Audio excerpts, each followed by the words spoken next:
nosotros un profesor que se llama Eduardo García Osegueda. ¿De acuerdo? Eduardo, tú en el año 2000, ¿quién sé qué pasó en tu vida? Que fuiste fundador de la institución Fuerza Integral, de algo que hoy eres instructor, director académico de Fuerza Integral e instructor de algo que se pronuncia Chine Chikung. ¿Voy bien? Chikung. Así es, así es. ¿Qué onda?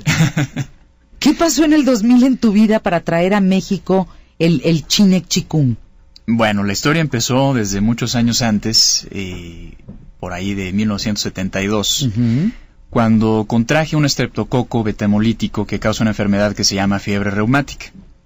Yo, como cualquier mexicano, pues me traté con la medicina que todos conocemos, medicina alópata convencional. A ver, espérame, ¿te fuiste de viaje, te lo trajiste? ¿Cómo empezó el tema? Empezó el cuadro clínico en Acapulco, después de un viaje a Acapulco que hice con toda mi familia, todos nos enfermamos, pero pues hay gente a la que le pega más fuerte y gente a la que le pega menos fuerte. Es un bicho muy común el estreptococo beta-hemolítico. A mí, que tenía 2 años, me pegó bastante fuerte y empezó, pues de que era un niño muy sano, empezó un cuadro en el que siempre estaba enfermo, principalmente de vías respiratorias, me trataron con antibióticos, eventualmente penicilina más fuerte, empezó una situación en la que pues casi no podía ir a la escuela conforme fui creciendo. ¿Siempre enfermo de vías respiratorias? Principalmente sí. A los 5 años tengo un problemita en hígado, aparentemente nada grave, resultado de exceso de antibióticos y demás cosas. Y después viene una etapa en la que estoy un poquito mejor, por ahí de los 7, 8 años. Ya no me enfermaba tan fácil, empecé a practicar deporte, empecé a jugar fútbol americano. Eso me sirvió mucho, mi sistema inmunológico se levantó un poco.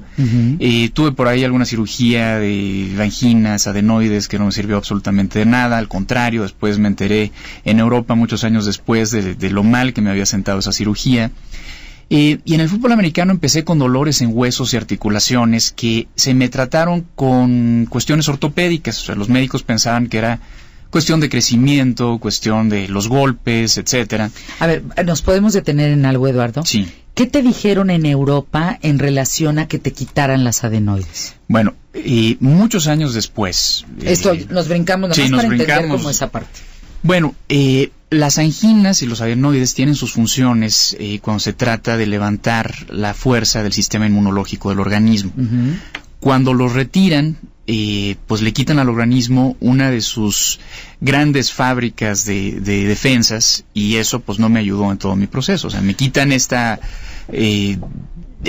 capacidad de mi organismo para pelear contra las infecciones y me bombardean de antibióticos y penicilinas, y eso a la larga sí empezó a generar un problema grave, ¿no? Luego te vas al tema ortopédico, en donde el fútbol americano, y entonces me duelen los huesos, y entonces otro bombardeo de medicinas. Bueno, esa parte no fue tan agresiva en cuestión de tratamientos. Se me trató con infrarrojos, con ultrasonidos, con vendajes, con pomadas, con todo eso. Eso no fue tan grave.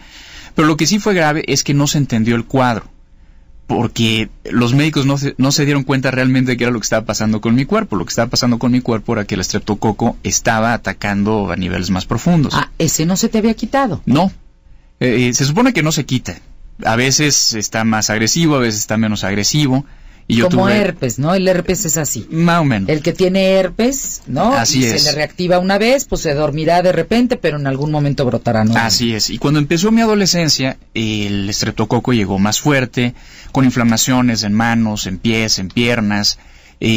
Otra vez, ¿no? Al seguro, y otra vez bombardeos de penicilina y antibiótico y excesos de vitamínicos, que también empezó un cuadro de fatiga crónica que pues mi madre, que fue la que vivió todo esto conmigo, pues pensaba que me daba flojera hacer las cosas o estudiar todo. Yo le decía, mamá, es que de veras no puedo, ¿no?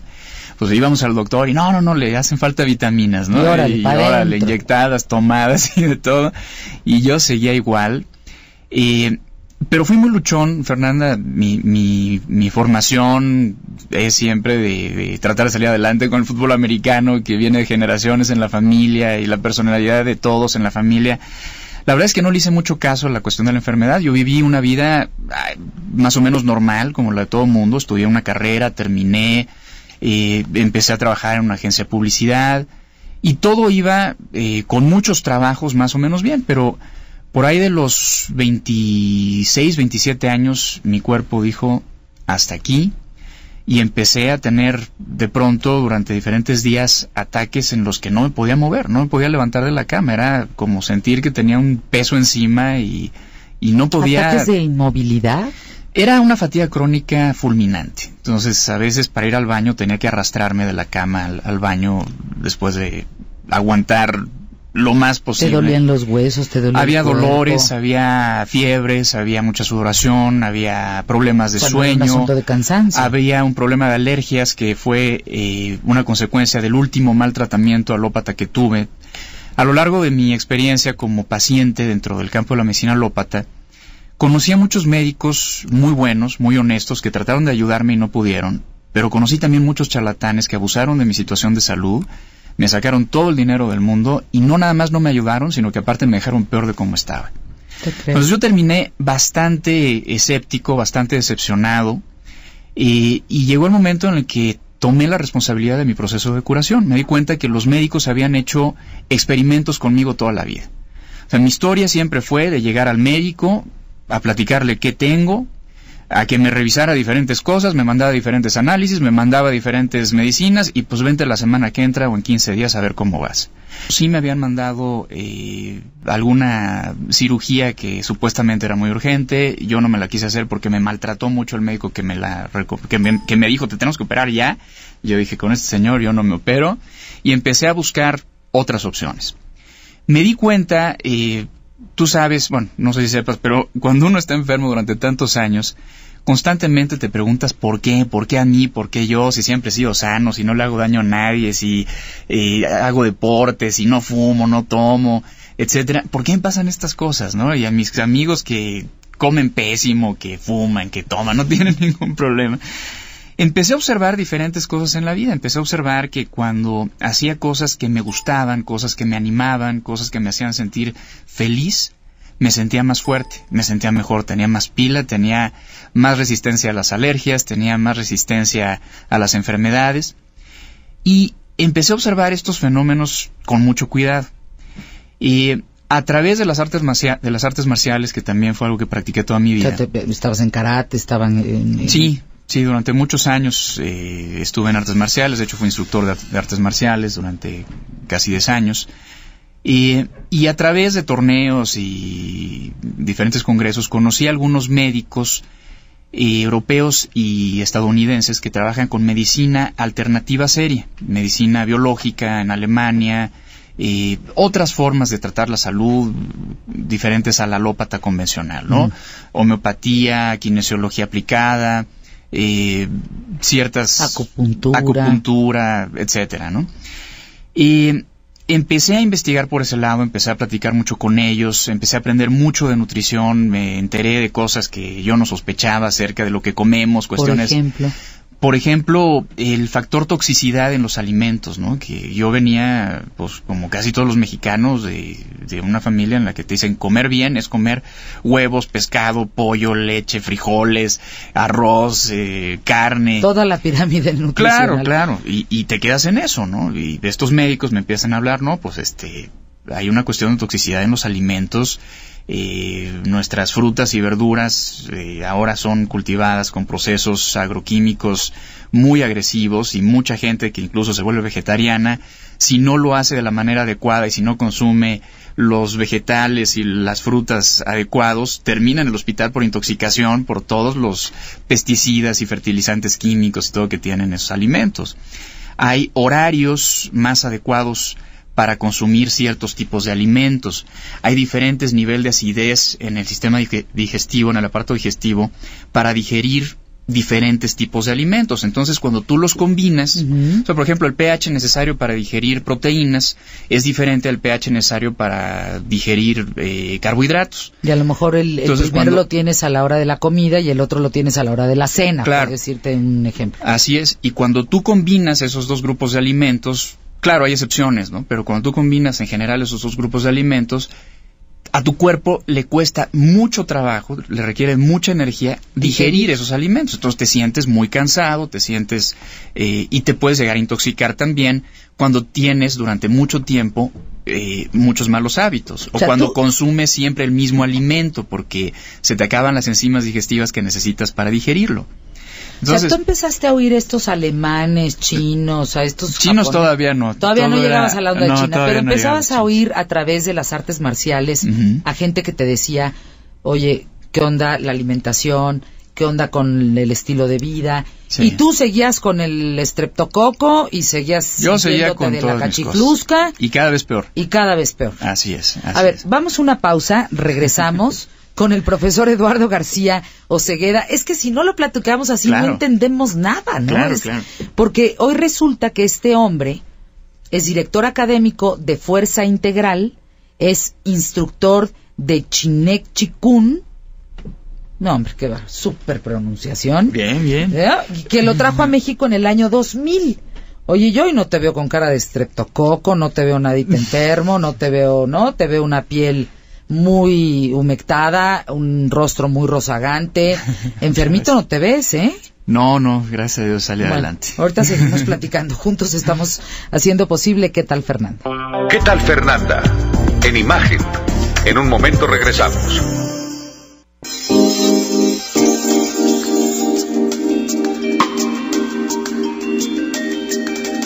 Llama a ¿Qué tal, Fernanda? 01800-300 ¿Qué tal? ¿Qué más aprendes de toda esta gente, del alemán, de la biocélula qué más aprendes de la gente, de los médicos alópatas? Sí, son médicos alópatas. O en su momento alternativos. Sí, la gente con la que estuve en contacto son médicos alópatas que se dedicaron a investigar otras formas de tratar la salud diferentes a la convencional, pero que también son serias, ¿no? Son personas que terminaron su carrera de medicina general, que hicieron su especialidad y después se enteraron de que en X país se trabaja con X cuestiones de herbolaria y empezaron a ver la manera de complementar una cosa con la otra. La medicina, y esto no es un secreto, cualquier médico serio y honesto nos lo platica, tengo muchos amigos, colegas y alumnos que son médicos. Es una ciencia que no es exacta, es una ciencia que está en desarrollo, es una ciencia que tiene avances extraordinarios, pero también tiene muchas limitaciones. Y hay muchos médicos investigadores que siguen trabajando por mejorar el entendimiento de la salud en el mundo de la medicina alópata convencional. Quizá, ¿no? Sí, hay cada vez más médicos que están más abiertos a propuestas alternativas, que están investigando la salud, no nada más en relación a la parte fisiológica, sino también a la interacción con la parte psicológica y mental que tiene un paciente. Una persona que está enferma no nada más es un cuerpo enfermo, también es una serie de emociones que pueden estar en patología, una serie de pensamientos que pueden no ser constructivos para un proceso de curación. Yo nunca he estado en desacuerdo en eso. Sí. Me parece que hay grandes estudios, gente muy seria que habla de cómo las emociones te pueden enfermar, de cómo el rencor, la ira, el coraje, ¿no? Te pueden generar enfermedades que te pueden llevar a la muerte. Aquí nada más hay algo que siempre me ha brincado y siempre me gusta ponerlo en el micrófono porque me lo cuestiono. Claro. ¿Por qué a un niño de 2 años que no tiene esa conciencia le viene un estreptococo? Porque no todos tenemos los mejores hábitos emocionales y mentales. Nosotros, y tampoco físicos, claro. Nosotros nacemos todos con diferentes temperamentos, con diferentes virtudes, con diferentes talentos y también con diferentes limitaciones. Algunas heredadas, algunas de nuestra personalidad. Hay niños muy alegres, hay niños muy enojones, ¿no? Y algunos niños lo aprenden y otros niños ya lo traen. Independientemente de una cosa o de la otra, se tiene que trabajar. O sea, nuestra capacidad de manejar el enojo, por ejemplo, es algo que se tiene que trabajar. Nuestra capacidad de manejar el resentimiento, de manejar la frustración, de manejar el miedo, de manejar la tristeza, son cosas que tenemos que trabajar en la vida. O sea, ¿tú crees que el bicho sí está ahí? El bicho está virus, bacterias, el bicho sí está ahí. Está en todos lados. En todos lados. Depende de qué organismo y en qué condiciones esté para atraer a ese bicho. Sí, o sea, hay 50 niños en un salón y hay 10 que se enferman y 40 que no. ¿Por qué? Hay de la Ayurveda, por ejemplo, que es una de las medicinas alternativas que estudié y bajo las cuales estuve en tratamiento, habla de decenas de factores de los que depende la salud, ¿no? Y sí, o sea, la salud no depende nada más de la alimentación, ni nada más del aire que respiramos, ni nada más de cómo manejamos las emociones. Depende de muchos factores. Cuando nosotros practicamos Chin and Chikung, estamos trabajando con todos los factores más importantes de los que depende la salud. Y ahorita te platico cómo llegué al Chin and Chikung. Cuando yo empecé mi investigación, empecé pues con un ojo muy escéptico. ¿Cuál investigación? ¿Cuál de todas? Porque me quedé en la parte, nos quedamos en la parte que conoces estos médicos, que empieza a ser un foco rojo en tu vida, decir, oye, pues ¿no será que yo me tengo que ir también a lo alternativo? Claro. Porque no me siento bien. Claro. Sigo estando bien amolado. Sí, cambié mi forma de comer, empecé a estudiar y a ser sometido a tratamientos alternativos a través de acupuntura, a través de homeopatía. Mal. Gasté muchísimo dinero y no tuve resultados. Resolvías un momentito la situación, pero igual que como con la homeopatía, volvías. Sí. De hecho, nunca tuve una mejoría franca, porque si hubiera tenido una mejoría franca en algo, le hubiera seguido con eso, ¿no? Siempre, cada tratamiento que investigué y al que me sometí, le di varios meses. ¿Alópata o alternativo? Sí, en todos los casos. O sea, acupuntura, órale. Tengo que ir 2 veces a la semana, pero que me piquen las agujas, y perfecto. Con el más recomendado de los recomendados. Y el mero petatero del...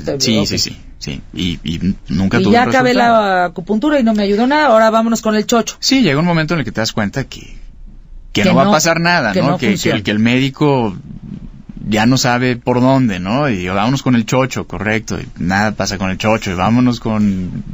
Bueno, estuve en Estados Unidos, estuve en muchos lados y nada funcionaba. Aprendí muchas cosas.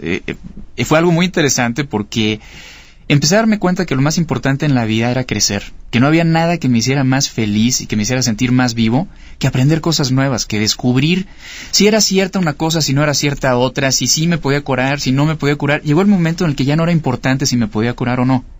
Era importante el proceso de tratar de curarme, porque en eso había crecimiento.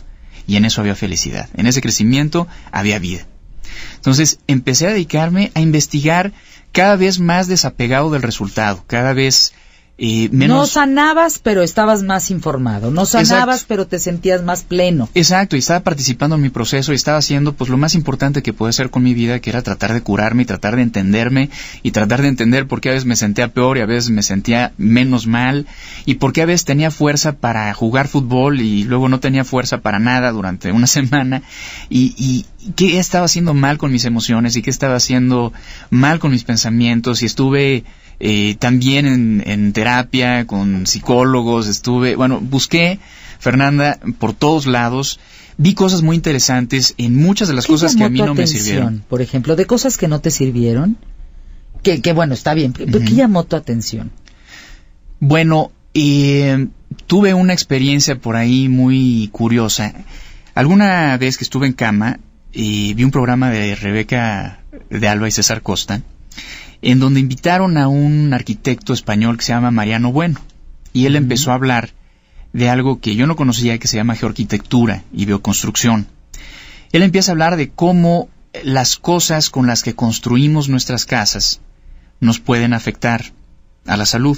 Habla de las toxinas, de las pinturas, habla de la cuestión electromagnética de los aparatos, habla del hecho de que la electricidad, nosotros somos conductores eléctricos, pero al separarnos de la naturaleza nos sobrecargamos de electricidad porque las alfombras sintéticas generan esta estática, nos estamos dando toques por todos lados.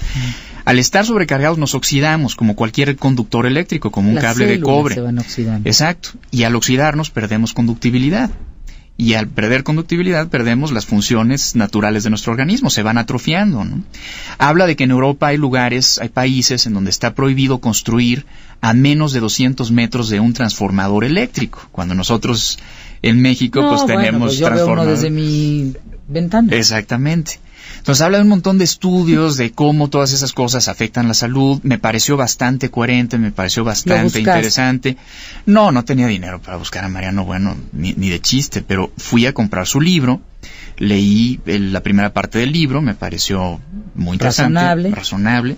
Llegué a la segunda parte del libro, en donde pues me di cuenta que de las cosas que se veían a simple vista, mi casa estaba construida contra todas las leyes de la geoarquitectura y la bioconstrucción. Es que ese es el tema. Y de las cosas que no me daba cuenta, que eran las más alarmantes, como el hecho de que a lo mejor abajo de tu cama pasa una línea Hartmann, que son unas líneas electromagnéticas de la Tierra, como las líneas de acupuntura. Y pues ¿cómo sabes tú si abajo de tu cama pasa una de esas cosas o no? Pues tienes que traer a alguien que tenga los aparatos para medirlo. Habla de que hay varillas que tienen altos contenidos radioactivos porque se obtienen de lugares donde hubieron desechos, y entonces pues ¿cómo sabes si tus varillas están emitiendo radiaciones? Oye, y por eso te estás de locura, te vuelves loco, sí, te vuelves loco y fóbico, ¿no? Porque pues todo te da miedo, ya no sabes ya estás qué te está atacando. Ya no quieres agarrar nada, ya te enfermas, ¿no? Te enfermas de otro tipo de cosas. Así es. Ya no puedo tocar, ya no puedo hablar, ya no puedo respirar, ya no puedo. Sí, te acuestas aquí y estás pensando, a ver, hay algo mal aquí, pues quién sabe, ¿no? Y te acuestas en otro lado y también. Entonces, bueno, me di cuenta que tenía que contratar a algún especialista. No tenía los recursos para contratar a un especialista. Pero él mismo dice, bueno, si no puedes contratar a un especialista, hazte un mapita de tu casa y hazte un péndulo, y si se te gira para un lado, quiere decir que sí hay algo malo. Lo intenté todo, pero a mí el péndulo no se me hacía lo suficientemente objetivo. Un día se me gira para un lado, otro día se me gira para otro, y dije, no, yo no puedo cambiar mi vida y cambiar mi casa y gastarme el poco dinero que tengo en hacer algo cuando no sé si de veras lo que estoy obteniendo es un resultado fidedigno, claro. Sí, fidedigno, y además que te cambie, que de verdad te devuelva la salud. El estreptococo ahí seguía. Claro. Entonces, platiqué esto con un amigo austriaco, y él me dijo, oye, fíjate que los chinos desde hace muchos años, desde hace miles de años, manejan algo que se llama Feng Shui o Feng Shui.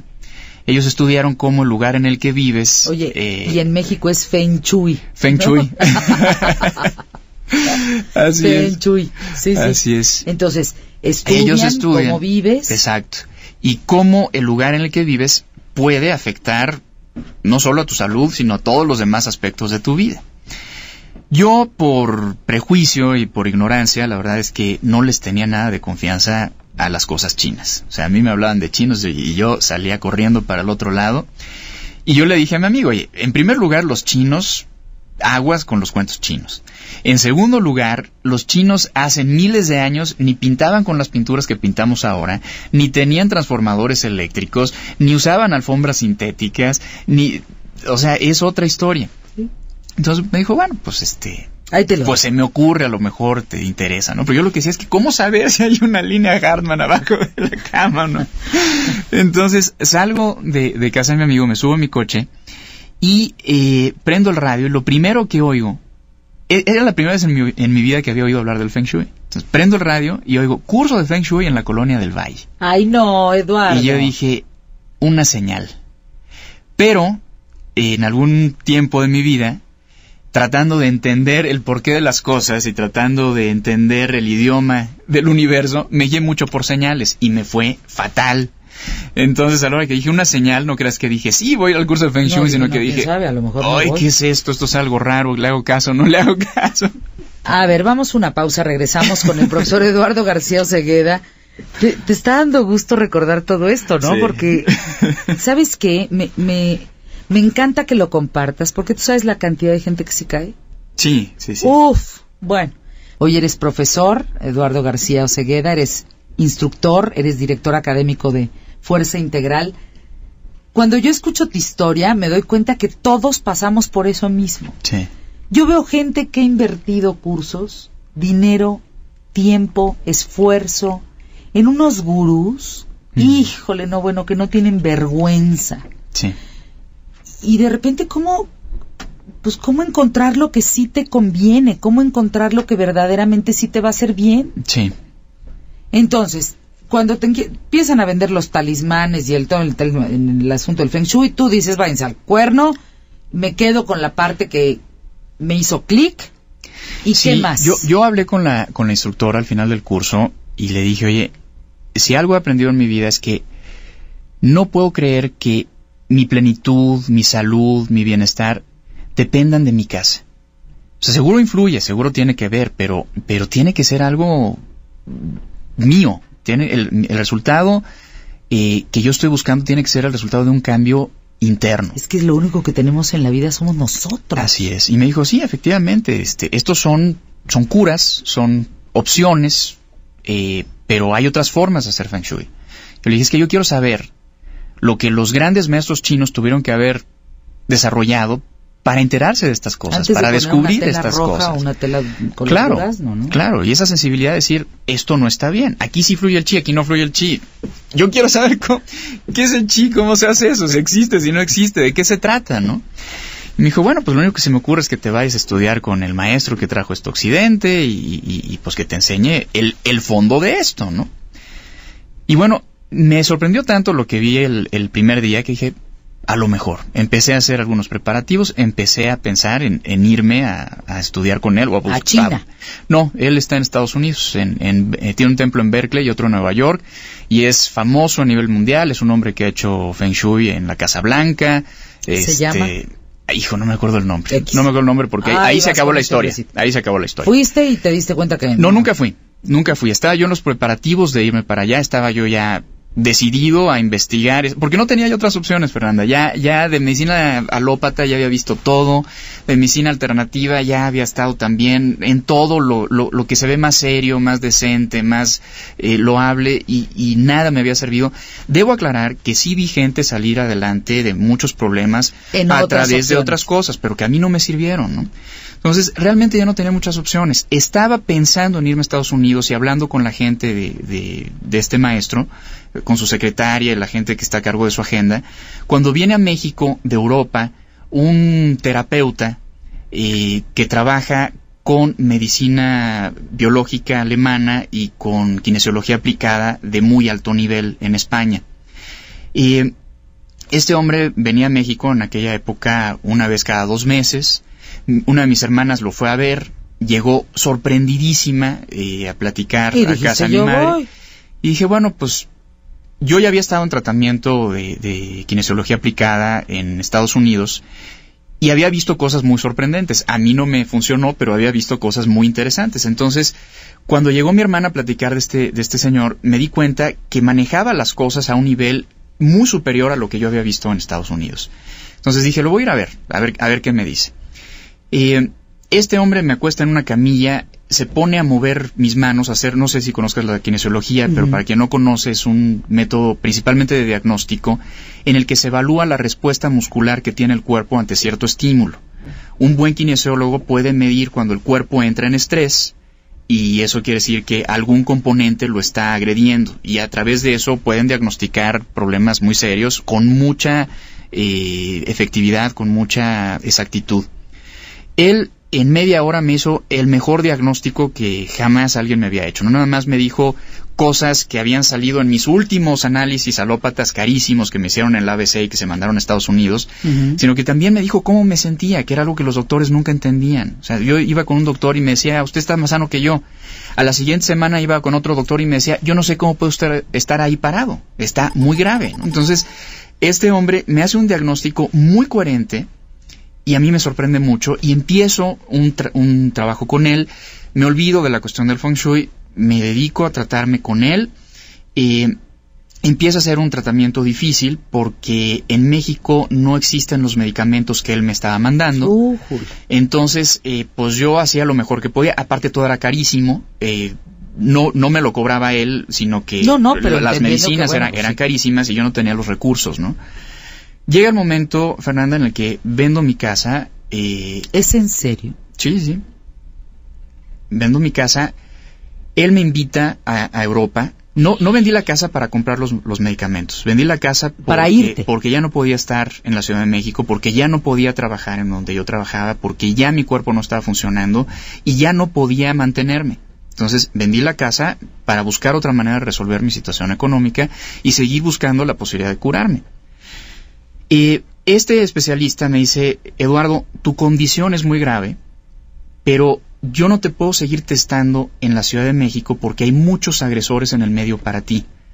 Para hacer un testaje objetivo kinesiológico es importante que tu cuerpo esté en circunstancias neutras, en circunstancias ideales para poder hacer el diagnóstico. Cuando yo te evalúo en México, te está agrediendo la contaminación del medio ambiente, te está agrediendo el ruido, te está agrediendo todo. Entonces, te tengo que llevar a un lugar. Necesitamos que te vayas a un lugar donde puedas comer lo que tienes que comer, y en resumen te puedo decir, lo que podía comer era nada de lo que venden en un mercado o en un supermercado. Es decir, no podía comer ningún alimento enlatado, nada que tuviera conservadores, ¿Qué nada que comer? Puros alimentos orgánicos. ¿Y a dónde te fuiste con él? Me fui a Europa. Estuve en España, en Francia y en Alemania. Estuve, sí. Ellos me pagaron todo. Ellos me pagaron hospedaje. Me dijeron, eres un reto profesional para nosotros. Él es una persona que trabaja con médicos de Alemania, con médicos de Francia, y es una comunidad de médicos que trabajan con diferentes recursos y que hacen mucha investigación. Entonces yo estuve principalmente en España en el tratamiento, comiendo puros alimentos orgánicos, combinándolos de la manera adecuada, en los horarios adecuados, tomando medicamento cada 15 minutos, medicamentos carísimos que ellos al principio me compraron, y llegó un momento en el que me dijeron, Eduardo, no nos damos el ancho, necesitamos que nos apoyes, tienes con qué apoyarnos. Yo acababa de vender mi casa y en mes y medio me gasté más de la mitad de lo que me pagaron por mi casa, nada más en los medicamentos que ellos no producían o comercializaban, ¿no? Entonces, el tratamiento... No, yo no sé ustedes, pero yo estoy embrutecida con esta historia, no lo puedo creer. Sí, pues bueno, fue un tratamiento muy fuerte. Al ¿Cuánto mes, tiempo estuviste ahí? Como 4 meses en total, en Europa como 4 meses. ¿Y al mes? Al mes me hacen un diagnóstico porque ellos me dejaban entrar al laboratorio con ellos, a checar mi sangre, a checar todo. Y el diagnóstico fue pues que yo estaba ya de salida, que mi hígado, mis riñones, mis suprarrenales, mi sangre, mi corazón, mis pulmones, mis huesos, todo estaba mal. Entonces me dijeron, Eduardo, de verdad, son muy pocos casos los que hemos visto con este nivel de gravedad. Y es un caso muy interesante para nosotros, porque si te podemos sacar adelante, vas a ser para nosotros un símbolo, ¿Y te sacaron, Eduardo? No, continuó el tratamiento, seguía con mis medicamentos, todos mis problemas seguían. Se terminó una primera fase del tratamiento, yo no sé qué tanto fue por cuestión económica, que también ellos ya nos estaban dando abasto, y qué tanto fue porque de veras ya se había llegado a un punto de término. Y me dijeron, pues vete de regreso a México, pero tienes estrictamente prohibido estar más de 4 días en la Ciudad de México, porque todo el trabajo que hemos hecho aquí ha sido para tratar de echar a andar de nuevo tu hígado, para ver si tu hígado y tus suprarrenales empiezan a funcionar otra vez. Si tú estás más de 4 días en la Ciudad de México, esa toxicidad nos echa abajo lo que hemos hecho aquí en 4 meses. Entonces, yo llegué a la Ciudad de México, Fernanda, otra atrás, y salí corriendo y me fui a vivir a un cuarto de azotea en Chuburná, en Mérida, que es una de las colonias más humildes de Mérida. Ahí me renté un cuarto de azotea que acababa de construir un señor jubilado, no tenía teléfono, no tenía televisión, vivía en una cama X, y estaba en cama pues prácticamente todo el día. Me levantaba nada más para las cosas más indispensables, y ahí pasé un año, ahí viví un año. ¿Qué, Eduardo? Sí. ¿Un año? Sí, un año. No. Es que no saben al cuate que yo estoy viendo. No saben al cuate que yo estoy viendo. Es un cuate de traje, perfectamente sano, con una mirada maravillosa, atractivo. No, ¿qué es eso, Eduardo? Un año estuviste ahí tirado. Ahí estuve un año, y debo decirte, Fernanda, que pues fue un año en el que yo había recibido un diagnóstico muy fuerte, que aparte decidí no compartir con mi familia. Mis padres... ¿Te fuiste solo? Sí, yo seguí luchando hasta el final. Me dediqué todo ese año a hacer las cosas que me hacían sentir vivo. Cuando tenía un poquito de fuerza, agarraba un camión y me iba a la selva, o me iba a snorkelear a Cozumel cuando tenía un poquito de fuerza, ¿no? Porque esas cosas me hacían sentir que estar aquí valía la pena mientras durara. No importa si duraba una semana más, un mes más, un año más o 10, mientras estuviera aquí yo tenía que tratar de disfrutar lo más posible. Y era gastarme lo último que me quedaba, la otra mitad de lo que me había pagado por mi casa, que no había sido mucho porque vivía en una casa muy sencilla, Y pues cada vez que desembolsas una renta de 800 pesos, ya lo ves en dígitos del porcentaje de lo que te queda, ¿no? Y junto con eso lo que te queda de fuerza, lo que te queda de vida, lo que te queda de todo, y no podía trabajar, no tenía creatividad, no podía pensar claramente, sentía la mente como nublada, la vista como nublada, de verdad no podía hacer nada. Enfermo. Y bueno, estando ahí, un médico holandés con el que había estado en tratamiento de otras cosas, me habla del hospital más grande del mundo que trabaja sin medicamentos, que está en China. Él es un hombre que, bueno, fue amigo mío durante mucho tiempo, después tuvimos diferencia de opiniones. Cuando yo estuve en tratamiento con él, vi cosas que no me gustaron y yo estaba pues ya como con cierta distancia. Él se va a China, 20 y tantos días después regresa y me manda un video y me dice, esto es lo más impresionante que he visto en mi vida. Es un hospital en el que se atienden más de 5,000 personas cada 24 días de todo tipo de enfermedades, no se usan medicamentos, no se les considera pacientes sino alumnos porque la gente no va a que la curen sino a aprender a curarse. Y yo dije, no, pues, yo ya era escéptico hasta de las matemáticas. Sí, no. Me manda el video, me lo manda a México, a casa de mi madre, que era la dirección que él tenía. Yo estaba en Mérida. Pasaron 3 meses para que yo viniera a México, no más de 4 días. Vine a firmar unos documentos para vender mi coche, que era el último que me quedaba. Y agarré el video y me lo llevé a Chuburná. Un primo mío me ayudó a pasarlo a un casetito, que era una camarita de video que tenía, que era pues, la única forma que tenía de ver el video en ese cuarto, ¿no?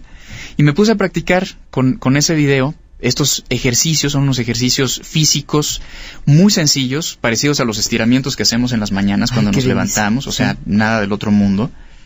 Y pues yo al hacer los ejercicios me costaba trabajo porque estaba muy cansado, pero los ejercicios eran muy fáciles.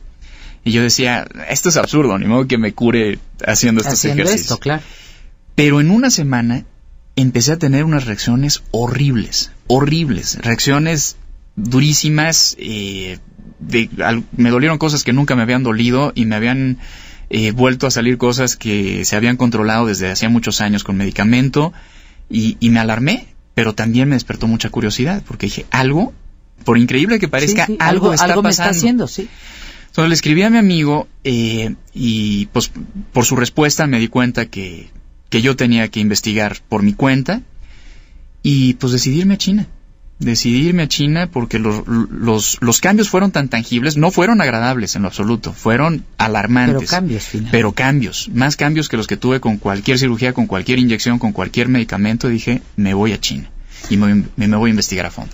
A ver, vamos a una pausa, regresamos. En esta última parte nos platicarás de lo que se trata, de lo que viste en China, y yo te invito a que regreses al programa con todo gusto, para que hablemos ya específicamente de esto que se llama Chinek Chikun. Chinek Chikun.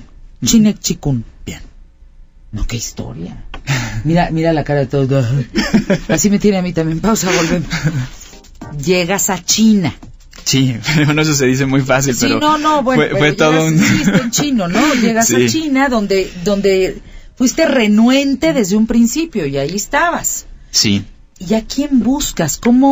¿Qué encuentras? Bueno, precisamente antes de irme a China, estuve 3 veces a punto de irme y de caer en las manos equivocadas, porque en China, después de la Revolución Cultural China, ya platicaremos un poquito más de eso, si quieres, en otro programa, el Qigong, que es un conocimiento milenario, equivalente a la física en Occidente, a la física aplicada a la evolución humana, se abrió al público después de la Revolución Cultural.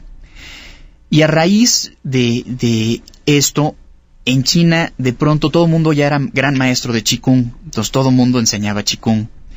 Empezó a haber un problema que se llegó a convertir incluso en un problema político muy importante, porque gente que buscaba hacer grupos sectarios utilizó el nombre de Qigong para hacerse de adeptos. Entonces, ante esta situación, el gobierno de China en 1996, apoyado con el Ministerio de Salud Pública y el Buró Nacional de Ciencias, junto con otras muchas instituciones importantes de China, publicaron un documento oficial en el que avalaban los 11 sistemas de Qigong que de veras eran Qigong. Que el resto basura. Y el resto basura. Solo hay 11. Solo hay 11. Avalado por el gobierno de China, el Ministerio de Salud Pública y el Buró Nacional de Ciencias. Así es. Bajo criterios de antecedente histórico y sobre todo de investigación científica. El Chinen Qigong es el número 1 en esta lista de 11. Están numerados por orden de efectividad y por orden de importancia. Entonces, es el único que se utiliza en el hospital más grande del mundo que trabaja sin medicamentos. Pero cuando yo me puse a buscar en Internet, porque mi amigo de Europa no me quiso ayudar en ese proceso, cuando yo me puse a buscar en Internet, pues me encontré que todo mundo en China enseña Chinen Qigong. Y todo el mundo te enseña lo que tú quieras. Entonces estuve a punto de gastarme el último que me quedaba en ir a caer en manos de charlatanes, y llegó el momento en el que dije, si no aprendo directamente del gran maestro Pan, que está considerado la autoridad más importante de Qigong en la historia de China, pues ¿qué me voy a ir a China y qué me voy a gastar lo que me queda? Me muero en Mérida, no sí, importa. Me muero en Mérida. Sí, ya no, exactamente. Mi departamentito de 800 pesos ya. Exactamente. Sí, ya. Y me puse a buscar al maestro Pan como loco, horas y horas en Internet. Yo ni sabía navegar en Internet bien todavía en esa época. Y llegué a encontrar el teléfono del hospital. Y marqué al hospital y me contestaban en chino, y al día siguiente volví a marcar y me volvían a contestar en chino, y así durante más de un mes, hasta que un día alguien me contestó en inglés, en un inglés medio quebrado, y me explicó que el entrenamiento para occidentales se llevaba a cabo en el verano, y que bueno, ya me dio costos y me dio detalles y todo, y yo hice ese contacto a finales del verano de 1999. Me dijo, pues vente en el verano que entra, porque ahorita no te puedo recibir. Y yo le dije, es que no llego al verano que entra, por favor recíbame. Me dijo, no, lo siento mucho, no hay nada que podamos hacer. Si llegas al verano que entra, aquí nos vemos, y si no, ni hablar. Entonces, bueno, cuando me explicó que era imposible entrenar directamente con el maestro Pan, yo no tenía idea de pretender aprender con el maestro Pan. Era como más o menos decidir que vas a hacer tu primera comunión y pretender que el catecismo te lo dé el mismísimo Papa, ¿no? Era algo más o menos equivalente. ¿Me puedes entrenar, por favor, para mi primera comunión? Así es. Vivo en Jalapa. Así.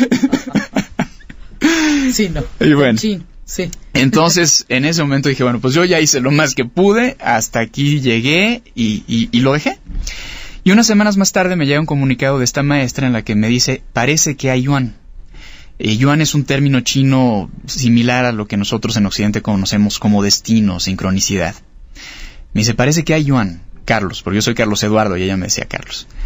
Me invitaron al pie de la montaña sagrada de Taishan. Pero yo todavía no estaba seguro que ella fuera la persona que me decía que era. Yo todavía no estaba seguro. Pero me arriesgué y me fui. Dije, pues, total, a ver qué pasa. Mi madre, ya te imaginas. No, tu mamá debe haber tenido, bueno, en todo este tiempo. Sí, pero mi mamá no sabía lo enfermo que estaba. Ella no sabía lo mal que estaba. Pero sí pero le preocupaba la cuestión económica, le preocupaban otras cosas, ¿no? Pero bueno, cuando llego a China, empieza un entrenamiento muy especial. Tuve la fortuna de haber sido entrenado de manera individual, que esto es algo que nunca había pasado. La responsable de mi entrenamiento fue la gran maestra Wang, que es la encargada de la comunidad de práctica de la montaña más sagrada de China. Y un mes después de que inició el entrenamiento, la maestra Wang decidió que se me iba a enseñar la teoría del Chinen Qigong. Era la primera vez, y sigue siendo la primera vez hasta la fecha, que se le enseña la teoría del Chinen Qigong a un extranjero. La maestra Wang decidió que fuera yo a quien se le enseñara eso.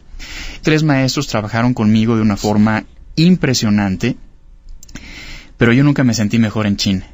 Yo fui un alumno muy luchón y muy matado, pero nunca fui el que llegó así como diciendo, sí, yo me voy a curar con esto, ¿sabes? No. Fui con una mentalidad totalmente pragmática, totalmente científica, de decir, ok, ustedes dicen esto, vamos a evaluarlo, ¿no? Vamos a ponerlo en práctica y vamos a evaluarlo.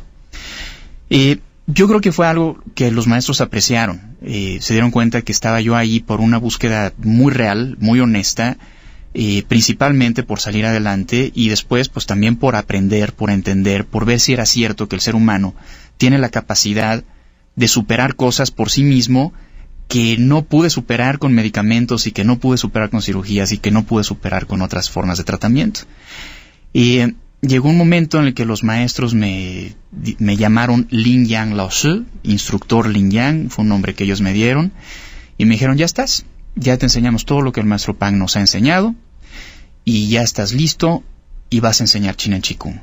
Y yo en ese momento me seguía sintiendo enfermo, seguía débil, vivía en circunstancias muy agresivas. En China estuve viviendo menos 20 grados centígrados, la temperatura promedio, con una calefacción prácticamente insignificante, comiendo todo lo que tenía prohibido comer por mis especialistas en Europa, respirando un aire más contaminado que el de la Ciudad de México, porque estaba al pie de la montaña sagrada de Taishan, pero al pie de la montaña, y si era una ciudad industrial, y la montaña impide que se escape todo ese smog.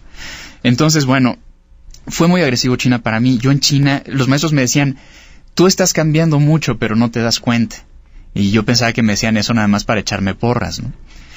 Cuando los maestros me dicen adiós y me ponen un tren de salida, tomo un avión que me lleva a Estados Unidos. Tenía una invitación por parte de un buen amigo mío de Estados Unidos para descansar un poquito y para digerir un poquito lo que había pasado en China. Yo había estado en tratamiento con gente de Deepak Chopra, tenía relación con gente de La Joya y demás, y estaba un poquito enterado de lo que había hecho en China. Y bueno, cuando llegué a Estados Unidos, empezó a ocurrir algo que nunca en mi vida había ocurrido.